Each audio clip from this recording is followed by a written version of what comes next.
Hello, everyone, and welcome to the first official Junk Baller podcast. My name is Michael Greenwood, and I'm here with my good friend Kevin Otterbein. How are you, Kev? Yay. Yay? You don't sound too excited. Oh, no, I've been looking forward to this day for quite a while, sir. I am quite well. I'm glad. Or no, sorry, good. Good. I'm good. Gosh, if I am good. No. There's one thing my mom taught me is trying to be proper grammar. But Your mom's trying to make you be proper grammar? is one thing that she's taught me over the years is to have proper grammar. Obviously, I'm going to make many mistakes on this podcast, but if you're listening, welcome to the first official podcast. This has been in the works for probably close to a year. Kev and I have talked many years of baseball as we realized that we've been friends for close to 10 years now, and that's kind of something too long. Too long. That's been too long. But yeah, it's been in the works for about a year, and we're really looking forward to sharing some of our baseball thoughts and ideas with you as we just talk about baseball. We're really looking forward to it. So a little bit about us. We'll do a little introduction for the first podcast. Kev, why don't you tell everyone a little bit about yourself? Sure. Hello again. Thank you guys for listening. We super appreciate it. We hope to have a really good time just talking about the game we love and having you guys along for the ride. Mm-hmm. I'm Kevin Otterbein. I'm 30 years old. I live here in Wayne. I've been here for the last 2 months now, but in PA for close to 6 or 7 years. I know Peaches through our college experience. We played Ultimate Frisbee together. Mm-hmm. We were on the Ultimate team. Shout out to the Eastern Exiles. Yep, indeed. And we really just hit it off, like he was saying earlier, just with baseball. Whenever we're together, we just talk about it, and we could go on for a while and bore everyone else, but we have a good time. Mm-hmm. Mm-hmm. In terms of my baseball background, Yankees fan. I grew up. Boo. Let me finish. No. I'm gonna banter. I'm gonna let you finish. Okay, fine. All right. Grew up, in Central Jersey. I've been a Yankees fan all my life. I grew up watching all the old guys that Yankees fans who are listening are aware of. The Williamses and the Jeters, the O'Neills, the Tino Martinezes, the Posadas. You know the deal. Mm-hmm. And we would go to the Yankee Stadium every year, multiple times a year. The Yankee Stadium? Like the Ohio State? Yes. Oh, my goodness. Gosh. What am I dealing with here? I'm gonna really accentuate my my pride here. Oh my gosh! Just to get there's gonna be get on. There's gonna be so much just back and forth, just dialogue and banter and hatred for each other's teams at some point. Obviously, I feel like I have a little bit more hatred for the Yankees than you do the Phillies, but that's just my perspective, I would say. Yeah. I mean, I'm not a fan of the Phillies, if that's what you're getting. It's a shame, losing his franchise in baseball history. Oh yeah, what a shame. Yeah. But big baseball fan, and I love playing it. I love talking about it. It's a beautiful game. Mm-hmm. Amen. And that's why we're here talking about it right now. Yep. So I'll go now. My name is Michael Greenwood. If anyone, some people might know me as Peaches. That's my Ultimate Frisbee nickname. So some people don't even know my real name. That's kind of an interesting fact about me. They just know me as Peaches. But I grew up playing Little League, winning a travel ball. Grew up big, strong Phillies fan. And just love talking about the game. Obviously with you, my dad. Sometimes even my dad and I will just be on the very end of the table at dinner or family events, and we'll just be talking baseball back and forth because it's just what we love to do. And, it's just something that is different about baseball compared to all the other sports. And that's why we're here. We're here to talk about baseball in a way that, might be a little bit different from other podcasts in a way. Junk Baller podcast is going to be kind of throwing, as I like to have started to say, is throwing junk to the wind in a way.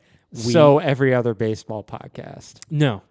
So maybe, I don't know. I don't think I've listened to a couple baseball podcasts, but something that Kev and I have kind of discussed over the past year or two is how much baseball is changing, and we feel that it's not necessarily changing for the better.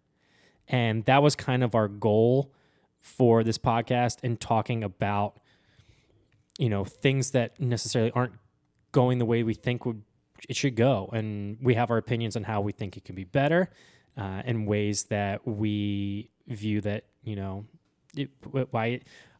one of the first things we kind of talked about, maybe having a podcast, why baseball sucks. That might have been one topic that we talked about, but we didn't want it to be negative in that way, but we wanted to bring awareness to what people are, possibly thinking and stuff like that. But if you're not familiar with the term junk baller, a junk ball pitcher is a pitcher that does not throw anything straight. He has a curveball, slider, even all his pitches have movement. He's just throwing junk to the plate. And so that's kind of our theme. We're just going to be throwing things out there and see if it hits the bat, for lack of a better term. But yeah, and over the course of the, introductions in the next podcast, we're going to give you some fun facts about baseball as well. And today's fun fact is about one of my favorite pitchers, even though he was never a Philly. Kev, did you know that Greg Maddux faced 20... Who? Greg Maddux. Who? Greg Maddux. Okay. One of the best pitchers of all time, who I would take. That's another story. We'll get into Greg Maddux. I love Greg Maddux. Stop. Sorry. Greg Maddux faced 20,421 batters during his time in major leagues. In those at-bats, only 310 hitters saw a 3-0 count. And 177 of those 310 were intentional walks. So only 133 counts that he had were 3-0. Out of 20,000? Out of 20,000.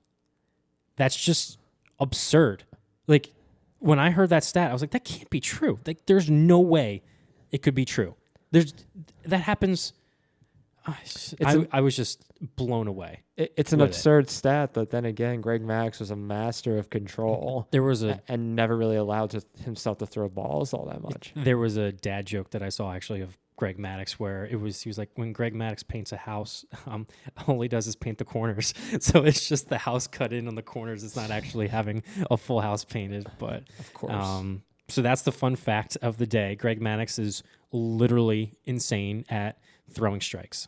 Yeah. That's if you have any questions or disbelief in that, I don't doubt you. Like, just look it up. Yeah. It's what I had to do. I had to confirm it. It's one of the craziest stats I've ever heard in baseball. But yeah, Greg Maddux, one of my favorite pitchers. Even though he was never a Philly, he was a Brave. Obviously, I might get some heat for that, but I loved Greg Maddux. And I'll have many more topics about Greg Maddux because I would have him in my probably top 5 pitchers, if I had to choose a team of all time. You can make an argument for that. Yeah. But yeah, Kev, we're going to go into our first segment of our Junk Baller podcast. It is called Team Talk.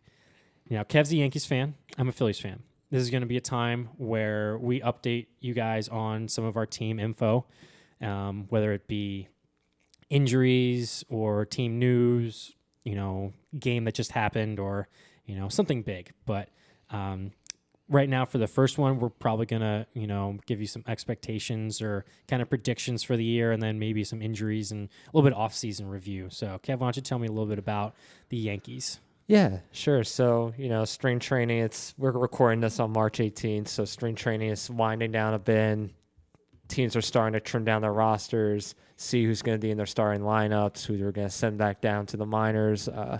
The big news over the last few days with the Yankees has been the standout Jason Dominguez hitting 4 home runs in spring training. His swing is fantastic. Yeah, he's an exciting player. They did send him down, though. He's not going to be starting to begin the year. That's not a surprise, right?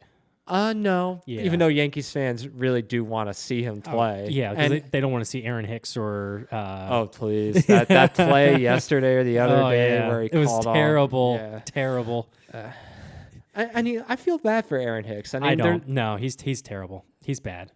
He's had his shot. He's had a shot. It's time to go. I know, he's playing so bad that I actually feel bad. Oh, for it's him. gotten to that point? Yeah. Okay. And yet, I mean, like, and Yankees fans are just piling it on Aaron Hicks at this point. Yankee fans being, rude and piling it on? Look, no. you're a Philadelphia Oh, no, sports I'm fan, joking. so you have No. reason There's to no.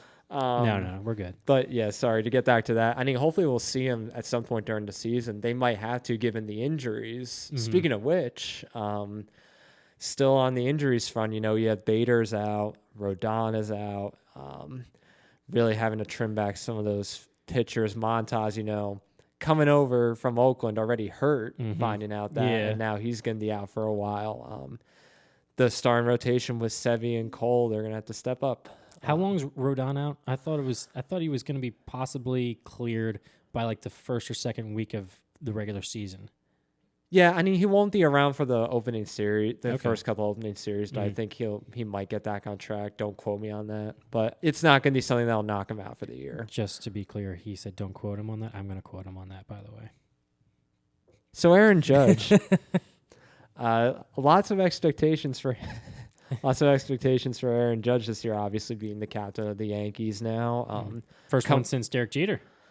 Yeah, the biracial angel. And Judge is isn't Judge a biracial angel too? I have no clue. I don't know. I thought I don't know his thought he might have done background. As well. I don't know. I really need to look up these things. I just know he's huge. He's 6'8" or 6'7" or whatever. Yeah. Yeah. You could totally. Yeah.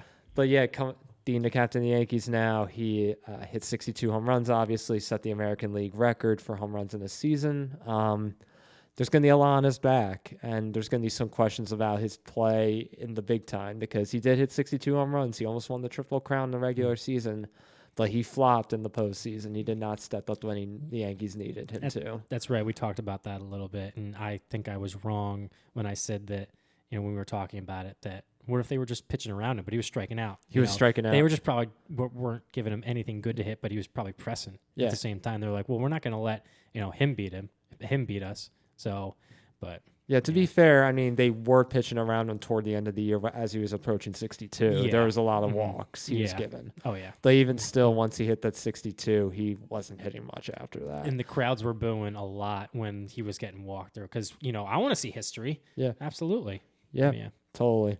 And I mean, hopefully he'll come back a little more refreshed because I feel like that home run chase wore him down, and that's probably why he didn't play as good in the postseason.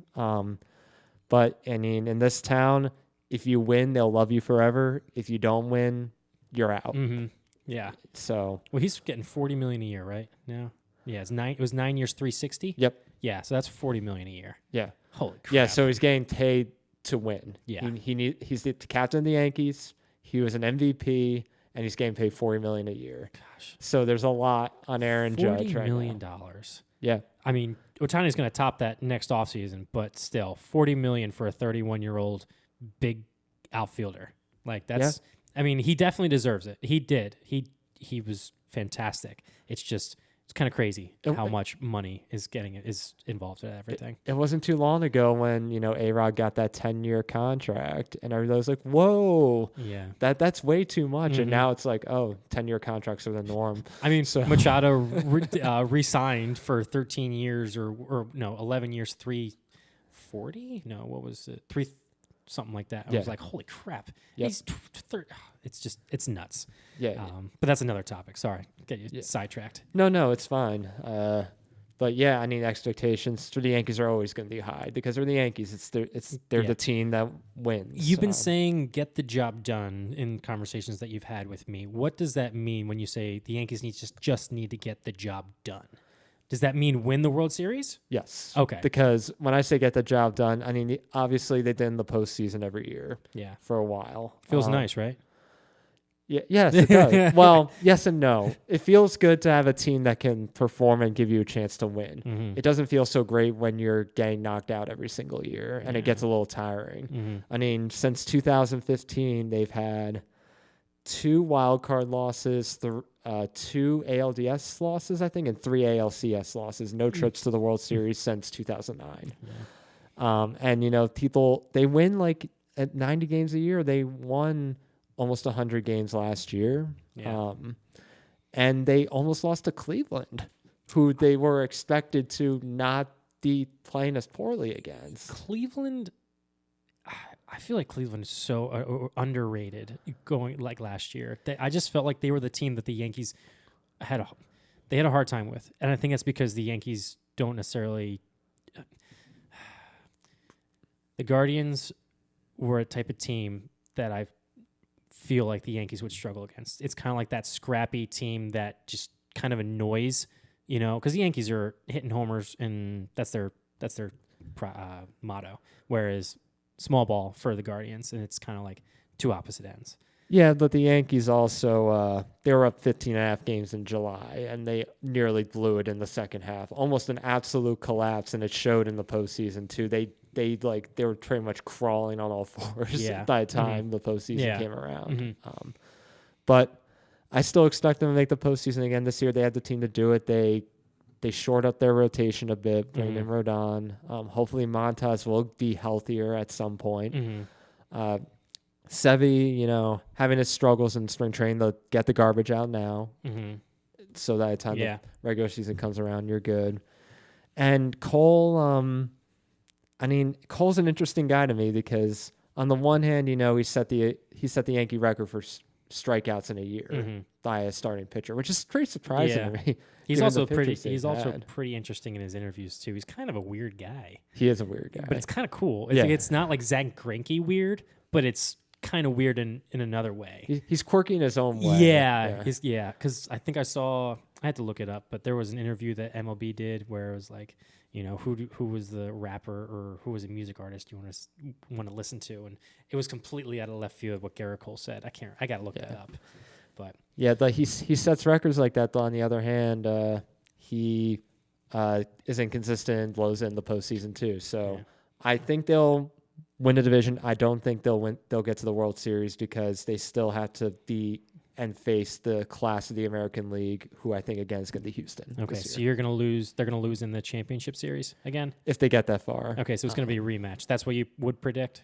Right now, if you'd ask me, I'd say yes. Yeah, I think that's pretty logical. Yeah, I don't blame you. I mean, feels nice to be in the playoffs every year, though. In my opinion. Yeah, because this is the first time. Last year was the first time the Phillies did it since 2011. Yeah, which is longer than we've known each other, Kevin. That's true. Speaking of, how do you feel about the Phillies? I feel good. Because last year I definitely was a little hesitant to fully commit because since they signed Harper, I was kind of like, I don't want to fully invest with this team until they fully show me that they can get to the playoffs. Obviously, I'm going to games, following every game, but it was just really hard to be 100% in on and commit and be like, yeah, this is going to be the team. But last year, that was so much fun going because I was at Bedlam at the Bank, which was when, if you're not familiar with Bedlam at the Bank, that was when Harper hit the 2-run go-ahead home run in the bottom of the 8th. I have never seen Phillies fans or any type of fan in the entire world go crazy. Against the San Diego Padres. Yes. Yeah. Oh my gosh. It was, my brother lost his voice for a week because he was with me. He lost it for a week. Like the next day I could not hear him. Like we were this close to each other, not even table length apart, and couldn't hear him. It was terrible. It was so funny though. And then I was at a World Series. I was at Game 3 of the World Series, which is the best World Series game because we crushed Houston. We think we had 5 home runs that game. Yeah. They teed off against McCullers, and McCullers was just throwing curveballs. As a junk baller, he's just throwing curveballs up there. I didn't mind watching that. Yeah, no, it was great. So last year was a lot of fun. Expectations are higher this year because we actually got to the playoffs this past year. Last year we just needed to get in and kind of get over that hump. And now it seems like they are much more relaxed in camp and much more kind of like, yeah, we can do this, and confident. And also helps when you add Trey Turner and also revamped bullpen with Soto, Kimbrel, Strom. There's one other guy that I'm missing, but they revamped that bullpen and then they re-signed Alvarado and Dominguez, so that way they have them for a couple more years, which is fantastic. I loved what they did with the bullpen. Kudos to Dave Dombrowski. Really happy with that. Signing Turner, I think I talked with you a little bit. It kind of felt that when we signed Turner, it was almost like, wait, I thought he was already signed. It kind of just all the stars kind of lined that he was going to be a Philly at some point or another. Like he was going to turn down money, which he did. He turned down more money, I think, from the Padres or another team to come to the Phillies. And he was Harper's best friend, one of Harper's best friends. Like, just felt like it was going to happen. So when I got the news that he officially signed, I was like, sweet, it's confirmed. I don't know if we have enough, though. I think that we are a playoff team, easily. But the freaking Mets and the freaking Atlanta Braves. 2 100-win teams. 2 100-win teams in the same division. Not just the same league, the same division, which hurts our chances of winning the division, which is important. Obviously, last year, being the 7th seed, we were the away team, the lower seed in every round. But, winning division with those two teams is going to be extremely hard because Atlanta's going to want to bounce back after they lost in 4 games to us. They're going to want to bounce back and win that division again. But the Mets are, as of today, are still just being the Mets. Unfortunately, Edwin Diaz got hurt during the World Baseball Classic. Yeah, that sucks. It was hard to watch. I admit. I'm really sad that he got hurt because I kind of just want to face the Mets at their best, and he's arguably the best closer in the league. Probably is.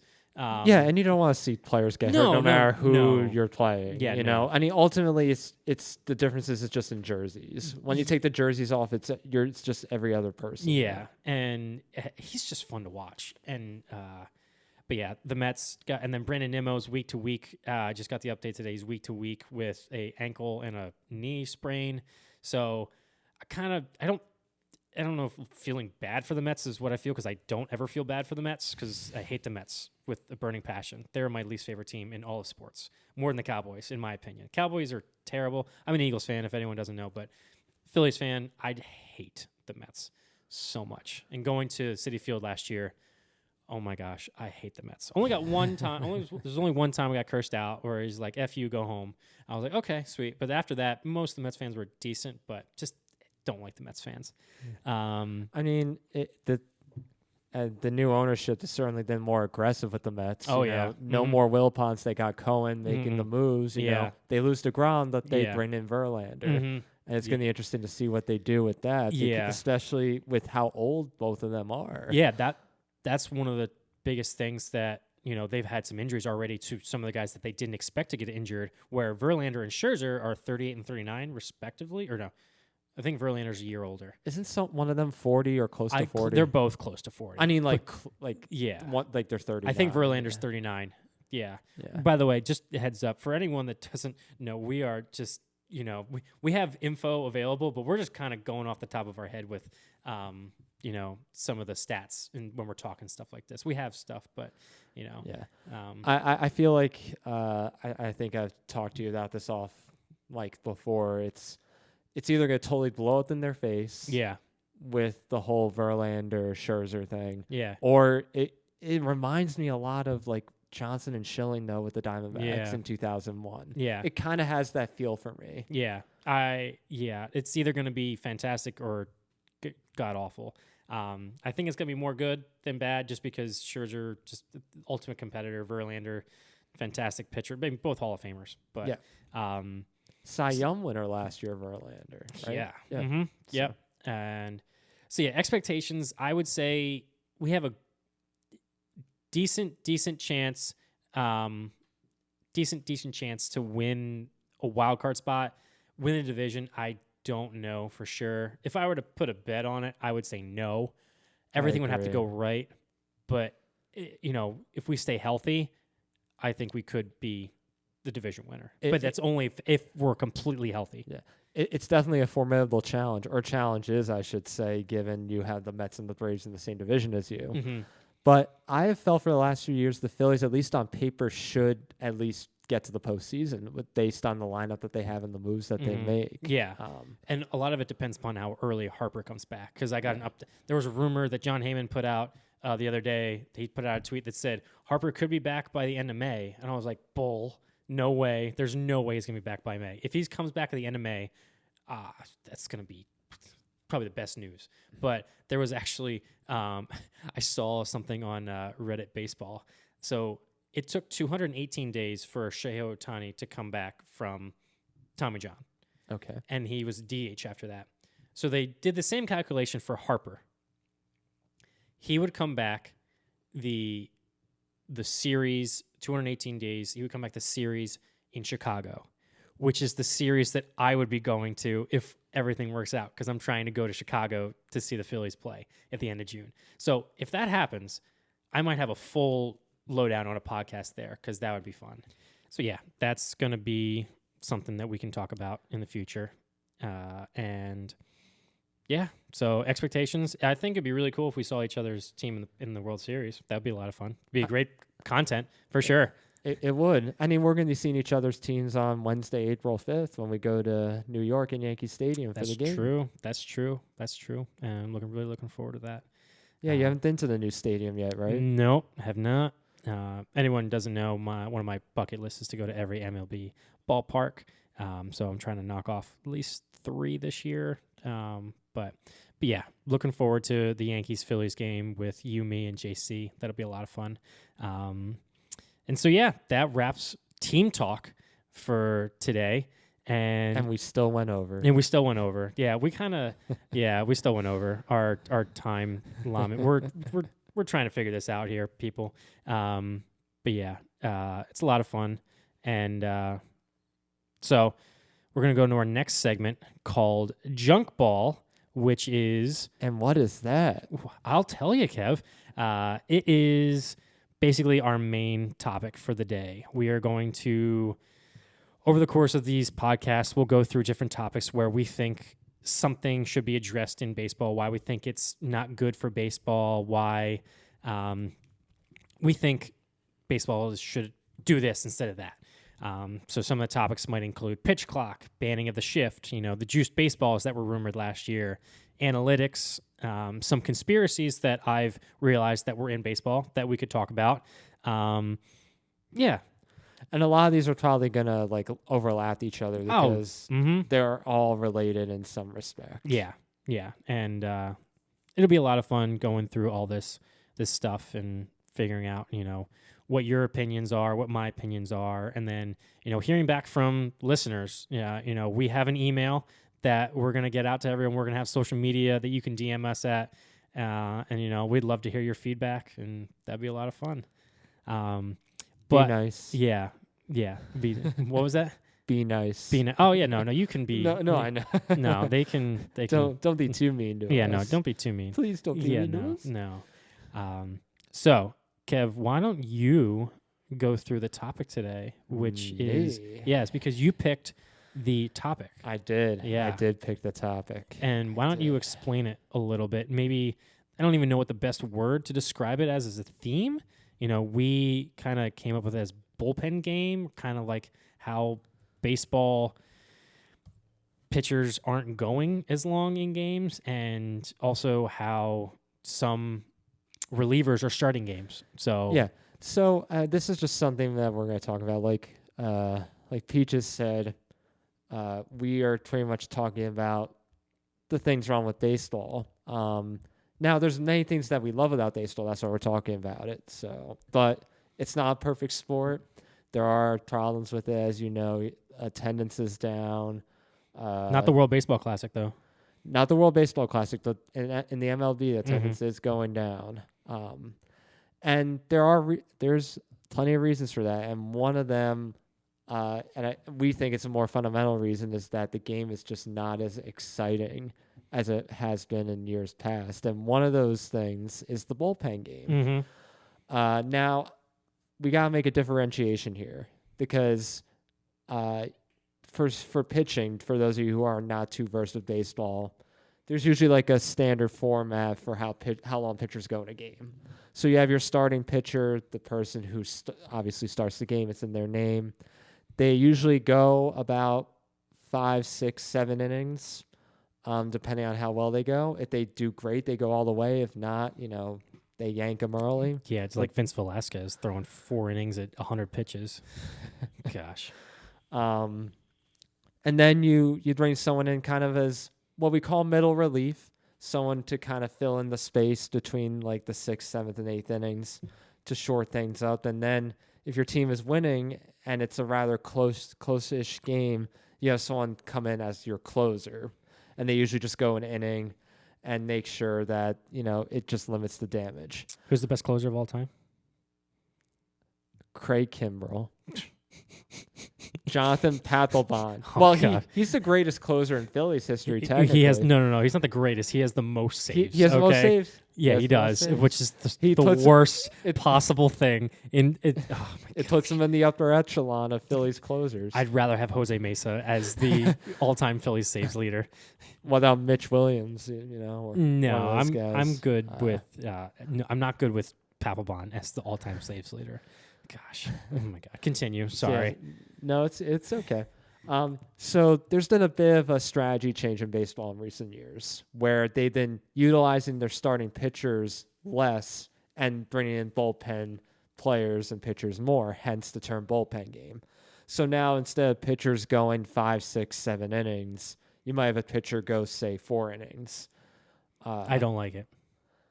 And then you have, a couple of people pitch in relief after that for a couple innings. So you can have instead 3 pitchers, which I'd say would maybe be standard or average. Would you say having 3 pitchers in a game be average?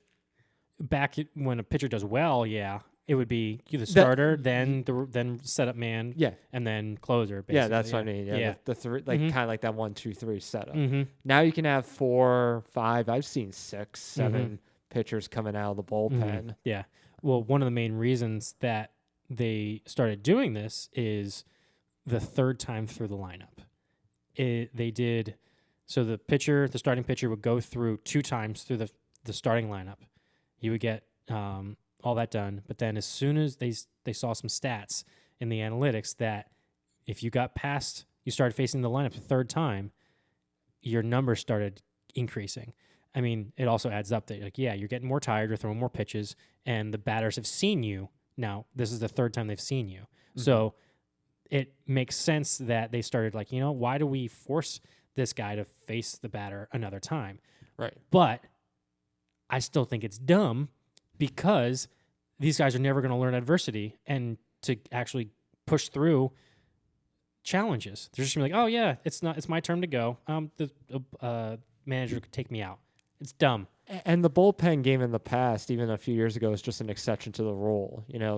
Bullpen games were for extenuating circumstances. So say you have people who are hurt or you have a double header where you're really using your roster up. Yeah. And now it's being used as a strategy. And frankly, I feel like it's really doing damage to the pitchers. I mean, especially starting pitchers. Mm-hmm. They can't go as long anymore because they're not throwing as much. Nope. I mean, you already have an emphasis on velocity over control for pitchers anyway, so that doesn't help with that either. That's a whole other topic that we could get into because it's not good for the game. No. I Nope. mean, you would think that having more pitchers in a game would help with the health of a pitcher because you're not using them as much. Mm-hmm. But I don't know if it's just my perspective, but it seems like the opposite seems to be true. I'm seeing more pitchers going down with arm injuries, Tommy Johns. Mm-hmm. Yeah, I mean, it's the there's only so much force you can put on an elbow and ligament without it for it, and the wear and tear before it is oh yeah, I'm just gonna snap. Yeah, I mean, we were looking at some of the stats over the last few years for pitchers just going the distance, and it's incredible how the amount of complete games, which is a starting pitcher going all 9 innings, how much that's gone down even from 5 or 6 years ago. Mm-hmm. So you were asking me before how many I thought were in 2022. And I was going to say in the 40s or maybe the 50s. So that was too high, I think. So how much was that? Can you say that again? Sorry, I was looking at something. It's okay. I got the stats up too. I was just giving you the opportunity. I to literally maybe just completely zoned out. I was like, I was looking at strikeouts per 9. Yeah. No, I'm just talking about complete games. I was gonna guess in the 40s or 50s for complete games for 2022, but even that was too high. Yes. 20. Okay, so complete games for 2022. I'm making sure that I'm doing the right thing here. He didn't have the right thing the first time. No, around. I did not. He was looking at one league. I was looking at National League. I am not tech savvy, people. Kev here is the tech savvy person. I am not. But Baseball Reference is a fantastic website, which has so much info. It is probably my favorite website because I just look up random stats. I can know how many Gold Gloves Nolan Arenado does, but I can't figure out how to pay my taxes. Nerd. Yeah, exactly. 10 Gold Gloves, by the way. Future Hall of Famer, one of the best players ever. Love Nolan. So complete games from last year. How many do you think there were? Well, I was guessing 40s or 50s, but I saw what it was, and I'm like, wow, that's too low. 36. 36. And just to put that in comparison, okay, if we go back just 10 years to 2012, it was 128 complete games. 128. And if you go back to 1998, it was 300. 300 complete games down to 36 over 25 years. I have 24 302. years. I have 302. Sorry, 302. Yeah. Yeah, the 302 to 36 in that time span. That's just... And in the COVID year, 2020, when there was only 60 some odd games played, there was 29 complete games. Now, is that an asterisk next to it? Because they did have 7-inning games, some of them, and I think they considered it a complete game. That year was such a blur to me. God, So I forget that there was there 7-inning games? Oh, yeah. I think Was Nola, it for doubleheaders? I think Nola had I'm pretty sure Nola had a 2020 complete game, and yeah, it was bad. It was bad. No, so this is completely... Yeah. Is there a way you think that baseball could fix this or change? Or do you think that this is kind of going to become the new norm where pitchers are just not going to throw 7 innings all the time? It's just going to be, the first 2 times through the order, and then if they start, showing the first sign of struggle, that they're going to get not rung up. I think anything could change. I think the question is how long it would take. Yeah, because it all starts in little league in t-ball as you're bringing these players up, and then you play in middle school and high school, and they're just trained much differently now. Yeah. So you really have to start there to actually build up arm strengths and allow pitchers to go the distance. Mm-hmm. I don't think it's something that can happen overnight. And it's just the thinking and baseball strategy has changed so much over the last 20 some odd years. These guys are just trying to go back and throw 104. Oh, it was the Joyce, one of the prospects for the Angels. He threw 104 today in spring training. Yeah. That's just... And Ohtani threw 102 in the World Baseball Classic. Look, this is unheard of that these guys are doing it this early. Obviously, they're staying in shape and throwing probably throughout the year and off season. Obviously, rest their arms a little bit, but just the ability that these guys have, I'm like, they're playing a dangerous game, I feel like. And I agree. I mean, when I remember when Aroldis Chapman threw 105, 106, it's like, holy crap, can anybody beat that? And I'm looking at pictures of that now, it's like they probably can beat that and do it much more commonly than a closer can. Mm-hmm. Yeah. And Ohtani's not a closer. He starts. Yeah. He's a starting pitcher. And he's also hitting bombs. And arguably the best player to play in the... He's so much fun to watch. Let's go USA. Yeah. Currently, we are watching the quarterfinal between Venezuela and USA is up 2-0 in the bottom of the first with nobody out still. Top of the first. Yeah, what did I say? Did I say bottom? Yeah. Oh, top of the first. Wow. Yeah. My mistake. But yeah, speaking of Nolan Arenado, I was just talking about him. He just hit a RBI single. Yeah, he did. Going the other way. No, I don't think he did. I think that he was just moving the runner to third. Oh yeah, okay, just runner to third. Yeah. But speaking of Nolan driving in runs. He's been driving in a lot of runs for World Baseball Classic, I'm pretty sure. Or he had a couple doubles that I saw. But it's refreshing to see people drive in runs and get hits, right? Mm-hmm. Amen. But yeah, is there anything else you wanted to go through with the bullpen games, stuff like that. I guess it's related to another issue that we were bringing up too, is that no hitters. Mhm. You in 2022, I think there was one pitcher who threw a complete game no hitter. Oh, that's that I don't know I off the top of my think head. I saw there was one. The rest of them were combined, and that was Oh, that's was it the? I can't remember. I can't either. Yeah. I was looking it up. I was looking at all the no hitters from last year, and almost all of them were combined except for one, I believe, which is Yeah. insane. But we don't talk about the combined no hitters because they involved our teams. Well, yes, yeah, because both by Houston, one by the Yankees in the regular season, then obviously the Phillies in the World Series. We're not talking about that though. No, No. well, we just did. Yeah, but no, not anymore. No, we're moving past it. We're moving past it. Yeah, the combined no hitters. I mean, they're technically no hitters because you're not giving up any hits, but how impressive really is it to have throw in 5 or 6 guys to throw a no hitter? Yeah, it is. It's. I mean, Tito complained about how boring baseball is. Even as a baseball fan, that's not exciting to me. No, it's hurting the game where, going back to the bullpen, taking guys out early, not letting them go further. There's the chance for the no hitters, obviously, but having these starting pitchers, it's almost like another star that these teams can the fan base can look up to. Like, oh yeah, like a guy throws 5 innings, he's decent, but you want to see. Going back to the Phillies in 2010, 2011, Roy Halladay throwing 7 innings every game. Cliff Lee in 2011 throwing 7 innings every game. There was a stretch where Cliff Lee in 2011 or 2012, I think it was 2011, he threw 4 complete games in a row. And I think he gave up 2 earned runs or something like that. That was another stat that I couldn't believe. It was like, holy crap. I love Cliff Lee. Cliff Lee is one of my favorite players as well.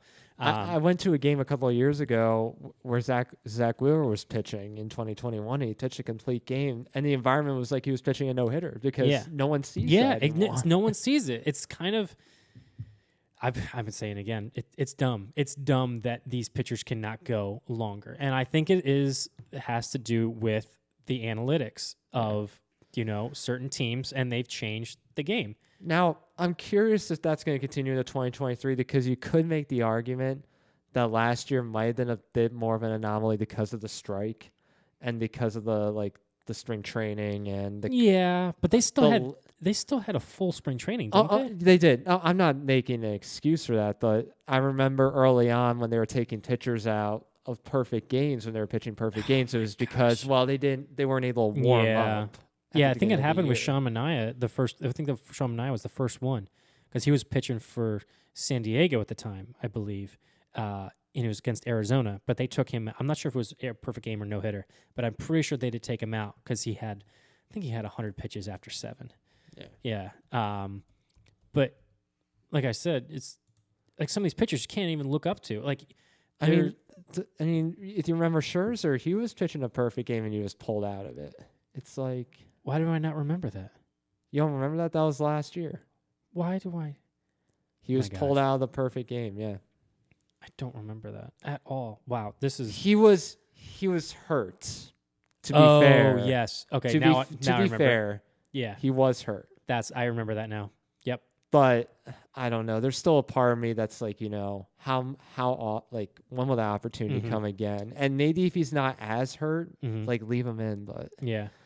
Well, you and I were talking a little bit before this that you believe that the Rays might be to blame for this. Is that right?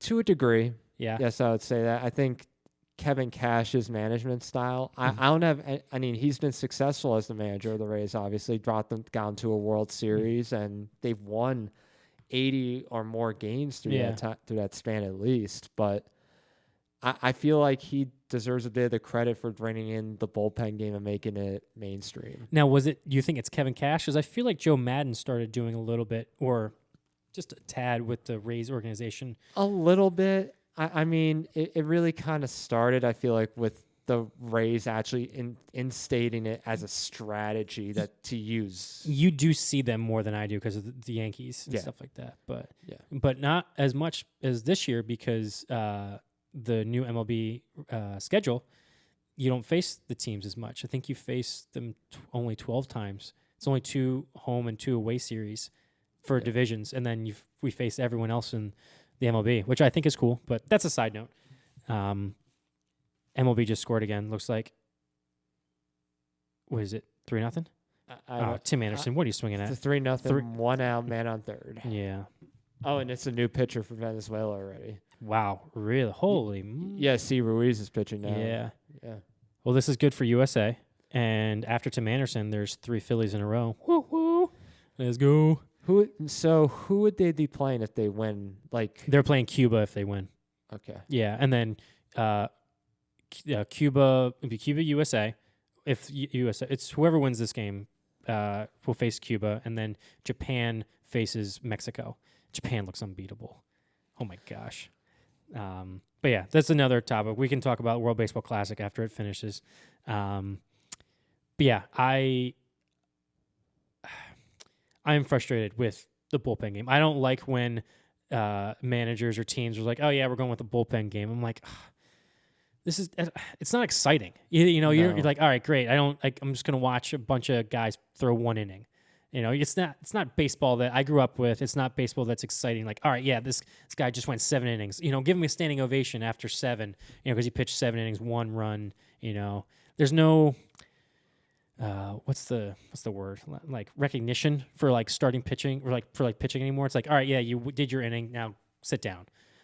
Does that make sense? Yeah, it does. And I wonder, they've been talking a lot about the time of the game and staying the pitch clock. I wonder if bullpen games make the game even longer because you keep taking pitchers out. It's boring.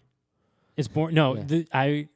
Baseball has gotten more boring with how they've changed the stuff. Yeah. Obviously, they're trying to change it and quicken up the pace with some of the new changes and adjustments that they're making.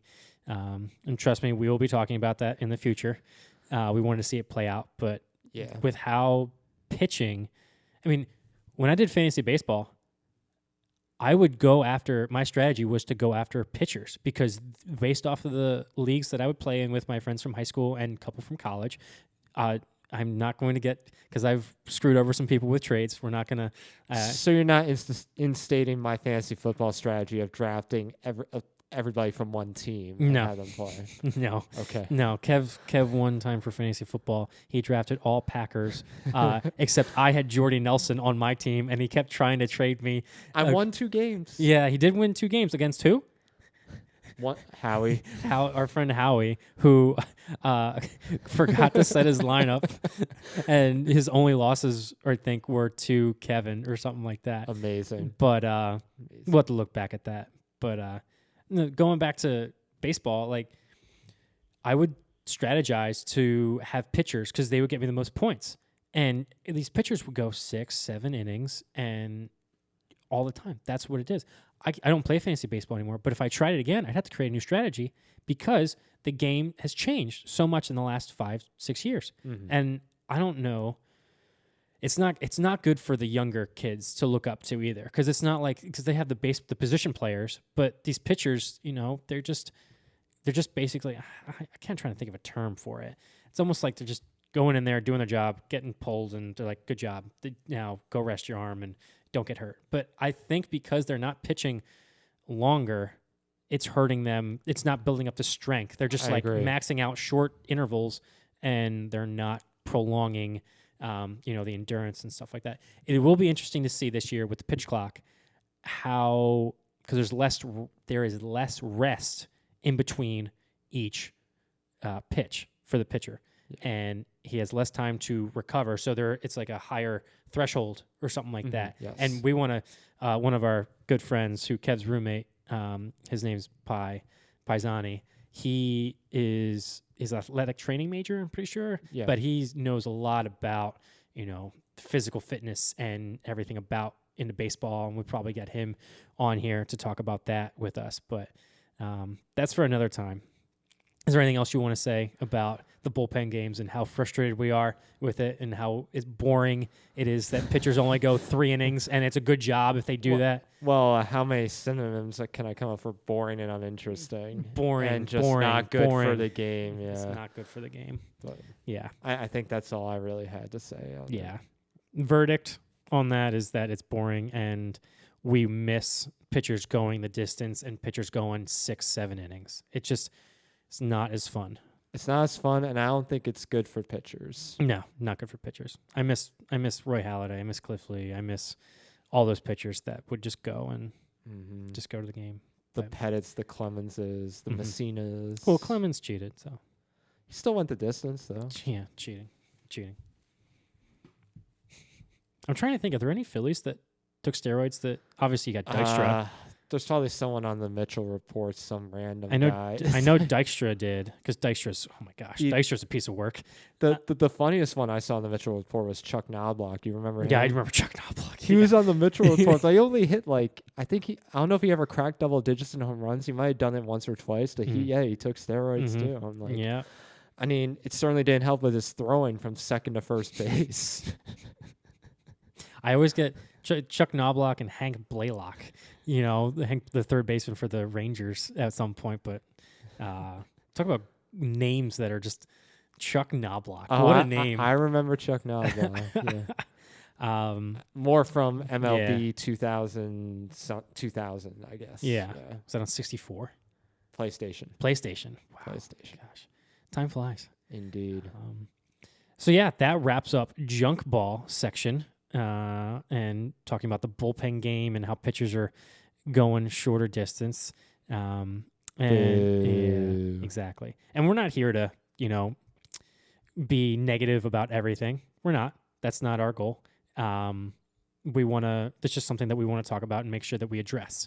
But we're going to close with something that we think will be fun for everyone. And it's something that I started back last year on Instagram. It was creating hot takes for people. And to be fair, I was completely honest with all my hot takes on Instagram. People called me out, but I was completely honest. Not every single one of those hot takes I believe in my whole heart. Okay? So what's your definition of a hot take? It's an opinion that is not popular with the general population. So what percentage of the population? I would say at least 70%. So that was kind of how I viewed if it was a successful hot take on my polls on Instagram. It was, if people disagreed with me on 70%, that's what I viewed as a hot take. So I'm trying to remember one of my hot takes. Oh, I know one that was really big. Rogue One is the only good Star Wars movie. A lot of people disagreed with me, but I know I'm right because Star Wars is kind of boring. And Rogue One's the only good movie, okay? Other ones are okay, but that's another story. So we're going to close out with a hot take each time and talk about it for, maybe a minute or two. But Kev's going to give us a hot take to close us out. So what do you got, Kev? Yeah, so it has to do with the lovely postseason format that the MLB has been expanding over the years. Now, it's not quite the system that it once was, where it's just like you have one team from the American League and one from the National League, and boom, that's the World Series. That's too restrictive. Boom, tough actin' and actin'.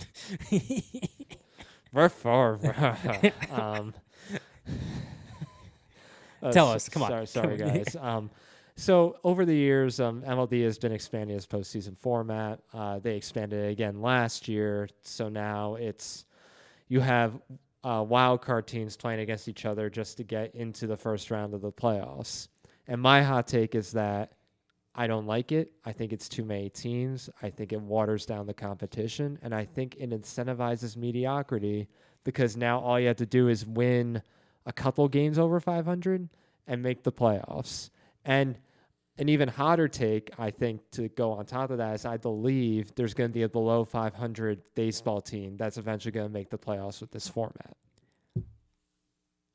Wait, you ended it? I didn't end it. Oh, I thought you ended it. No, I was waiting for your response. The way it looked like Kevin stopped the recording here. I was like, what are you doing? Nope, the mic is still hot. Okay. I completely disagree. I'm not sure if I have bias here, but because the Phillies were the 7 seed and we got all the way to the World Series, I think while I won't disagree that it promotes mediocrity, I don't necessarily that it I think it incentivizes teams that might not, think that they might make it to spend at the trade deadline and try, which I think baseball should do and owners should try, where Pittsburgh Pirates are not even trying. Oakland Athletics aren't even trying. There are teams that should try and try to get in. And look what happened to the Phillies. We got in the 7th spot on the last day. Was it the last day? Wow, I'm a terrible Phillies fan. Yep. We got in, and we got all the way to the World Series. And we were up 2-1 in the World Series. We blew it, but we got in, and we went all the way. And I think those stories are good for baseball. With your idea, the Phillies wouldn't have been in, and you would have just had, teams that you didn't want to root for. Like, I don't want to root for the Dodgers. Like, if it would have probably been the Dodgers and, if there was just one wild card team. But they earned their way in. Yeah, but they earned their way. So, but they didn't earn their way in the playoffs. They didn't prove it. They were the best team in the regular season, but they weren't the best team overall. I don't think it's good. So how many teams do you think should? I think this format is good. I don't think they should add any more. I'm okay with that. Would that change if they add 2 more teams and the Phillies are like the last seed? I would probably feel a little bit different then. Yeah, I think it's good. 7 is good because I do kind of agree. Because it sounds like to me you're basing your argument on the fact that the Phillies just made it in because they expanded the format. Well, it is the first year, so this is what I'm going off of. So I'm going off of just last year, and the Phillies were, and so I have a lot of information going for the Phillies. Who was the 7th seed for the AL? I'm a terrible baseball fan. Yeah, I am a terrible baseball fan. Anyway. I have a laptop, too. Anyway, I think that it is pushing the boundaries for having a below 500 team, but I don't think it'll be that. I don't think you'll get there. Obviously, it'll be proven wrong this year. Someone will get in just because we're talking about it. But I don't think that it really hurts baseball. I think it helps. It helps. Look what happened to. I'm just going to use Phillies as an example. Look what happened to this fan base. Like, I was at those games, and I was going around and hanging out with people at bars and watching the game. Like, it was a talk of the town, even though the Eagles were freaking undefeated until basically a little bit after Phillies lost the World Series. But so no, I completely disagree with you, and I think it's a terrible hot take. Well, you're a terrible person. So. Oh, wow. Jeez. And you're wrong. No, but yeah. So that's where we'll end our first official Junk Baller podcast. Our officially official Junk Ball podcast. Officially official. Thank you for listening. If you have any questions, comments, things you want to let us know, you can reach us at our Instagram handle, which will probably be, I don't know. Actually, have we created it yet? Nope. No, we haven't created it. What's our email? It is junkballpodcast, all one word, @gmail.com. There we go. So reach out to us there. But we will have the Junk Baller Podcast Instagram page up, and we will be on YouTube as well. We are going to be doing that. We will figure things out for the future podcast with topics and stuff like that. But we got a lot in store for you guys, and hope you guys had a great listen.